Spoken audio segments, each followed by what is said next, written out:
We will be doing exercise 4.1. So let's start the question number 1.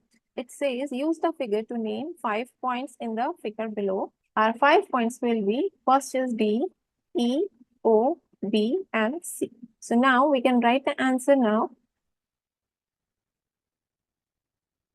O, I can write B, C. So this is done, this is done, this is done. Now what is left is D and E. These are the 5 points.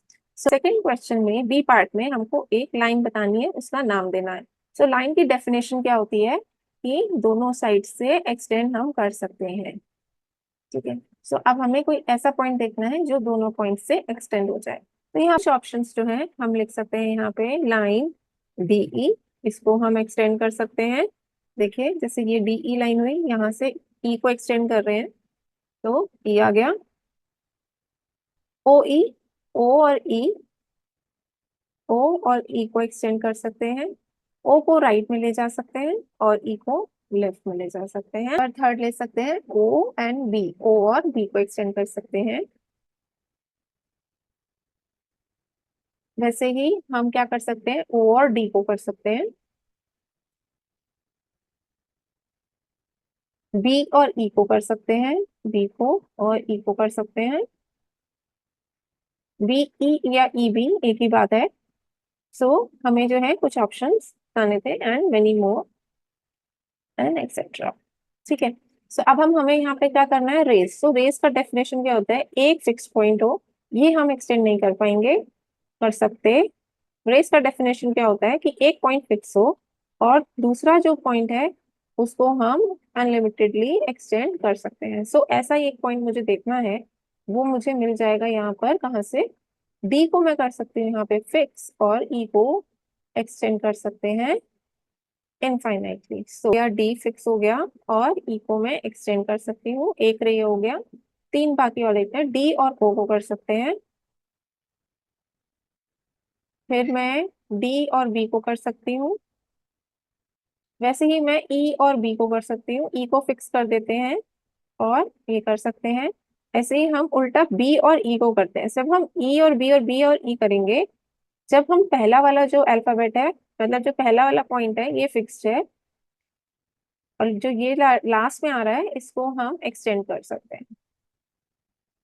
और ई और B में क्या था, E B में, E B रे में कि हमने इसको फिक्स करा था और बी को एक्सटेंड कर सकते हैं. लेकिन जब हमने बी ई लिखा, सो बी को फिक्स कर दिया, बी ई में बी को फिक्स कर दिया और यहाँ पर हम ई को एक्सटेंड कर देंगे इनफाइनाइट. ठीक है. सो ई और बी का ये जो रेज है दो तरीके से बन सकती है, एक इधर जाके बन सकती है, एक इधर जाके बन सकती है. So now we have to write 5 line segments. So line segment का डेफिनेशन क्या होती है, दोनों एंड पॉइंट्स जो हैं फिक्स होंगे लाइन के. ठीक है. सो वो हम कर देते हैं. 5 लाइन सेगमेंट्स का मतलब है डीई, एक सिंपल बार आता है इसमें, इसको हम डीई को डिनोट करेंगे. फिर हम ई ओ लिख सकते हैं, फिर ओ बी, वैसे ही मैं डी ओ कर सकती हूँ और डी बी कर सकते हैं. और यहाँ पर मैं ई बी, ये भी कर सकते हैं. और ओ एंड सी पॉइंट को भी एक्सटेंड, ओ और सी को भी हम लाइन सेगमेंट बता सकते हैं एंड एक्सेट्रा. चलिए, now let's move to question number 2. Now this question number 2, it says name the line given in all possible 12 ways, choosing 2 letters at a time from the figure below. क्या कह रहा है ये कह रहा है कि 12 तरीकों से आपको जो है ये लाइन जो है बनाना है, लाइन को नाम देना है.